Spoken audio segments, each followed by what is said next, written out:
Hi guys, it's YS256 here, and welcome back to another What If video. Today we're going to be returning back to our timeline of where Harry and Hermione fell in love. If you recall from the previous part, we left off with them sharing a kiss on the lips. Now, we return to find out if Harry will be accepted or rejected by Hermione. Let's begin. So, after a few moments, Hermione stepped away from Harry and she was still confused about what happened. What was that about, Harry? She asked him. She was confused still. Yes, granted the kiss had been nice, but why had Harry done that all of a sudden? In the last 4 years, he'd never shown any signs of liking her before. Harry was feeling a little bit less confident now, but after that kiss, he thought he could do anything. And so he basically just said it outright. Hermione, I like you. And I want to be more than just your friend. Hermione was confused for a second, but then she realized what Harry was talking about.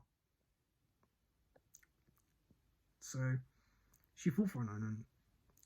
Did she want to be in a relationship? Maybe. She had always wondered what it would be like to date the famous Harry Potter. But on the other hand, her parents have always told her that dating was supposed to be after school, and this time now was for studying. But when she thought about it, she thought it'd be nice to maybe be in a relationship. After all, Harry was the first person to ever make her feel special at Hogwarts, not treating her like an absolute annoyance or a know-it-all. And so she thought, why not? Okay, Harry, I'll be with you. And the two then share a warning embrace and another kiss on the lips.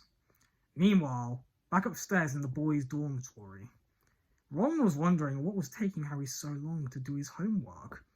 Surely he'd be done with it by now, he thought. He was also worried about his friend. Ron had noticed lately that Harry had been looking at Hermione a lot lately. He had that look in his eye as well. And Ron thought that maybe Harry had feelings towards Hermione, the same feelings he had. But no, that couldn't be right, Ron thought. After all, he loved Hermione.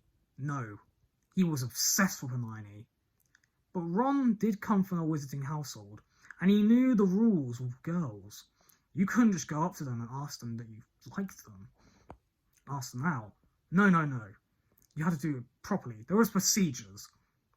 Ron simply just shaked this off for now, and went to go see what Harry was up to. If he thought it was good, he'd join his friend in his latest Hogwarts adventure. However, when he had finished coming down the stairs to the common room, he saw his two friends making out. But this couldn't be the case. Ron blinked for a couple of seconds, and all of a sudden, he had come overraged. No, he was absolutely livid.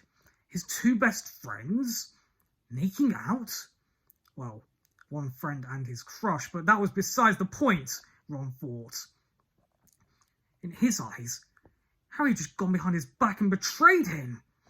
He then screamed at the top of his lungs. What the hell do you two think you're doing? Harry and Hermione then broke apart from each other and blushed profusely. They didn't know anyone else was coming down the stairs or in the common room. They thought it was empty considering how late it was. Well, you see, Ron, said Harry once he'd sat in an armchair, trying to calm down Ron. Hermione and I have decided to be in a relationship. This, however, did not calm down Ron. He just got even more angry, and then got out his wand. I thought we were friends, Harry! And before anyone could stop him, Ron then cried out one of the unforgivable curses. Crucio! Harry then fell to the ground in pain, sheer agony. Stop it, Ron! Leave it alone! And besides, since when you have shown signs of liking me? At least Harry had the balls to ask me out, unlike you! Suddenly, everyone then came down from the dorms. They had heard what was going on from upstairs. And then, From the portrait hall came 3 of the professors: Professor Dumbledore, McGonagall, and Snape. "What you have done here, Weasley, has been a bad thing.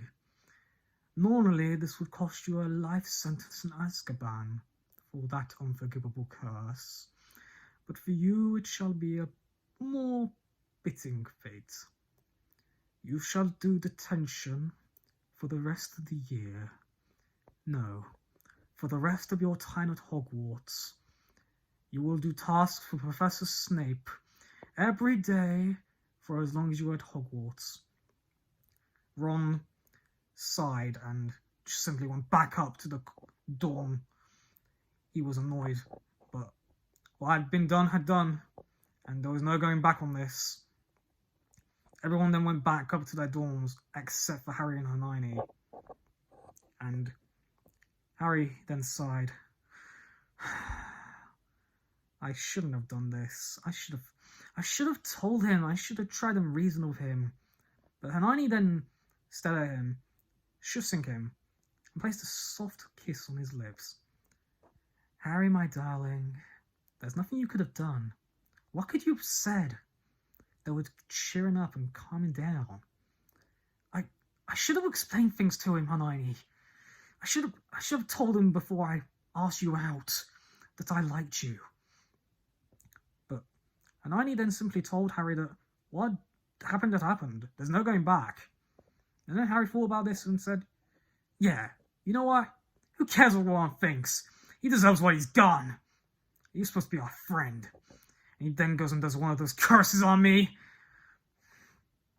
Let's not think about it for now, dear." And then she also said, "Harry, I think we should go to bed. It's quite late and we have got to get up for lessons tomorrow." Harry then laughed.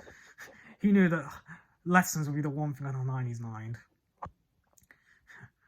He then gave her a kiss and went up to the boys' dormitory, not speaking to Ron at all.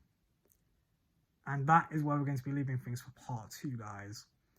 So, the couple has gotten together, but it seems that their friend is no longer their friend. Could this leave Ron down to a line of joining the dark side? Or will his friends be able to bring him back and make him think that they didn't mean to do anything to cause him pain? I'm afraid you're going to have to find out till part 3. So, as always, guys, hope you enjoyed. Until next time, goodbye.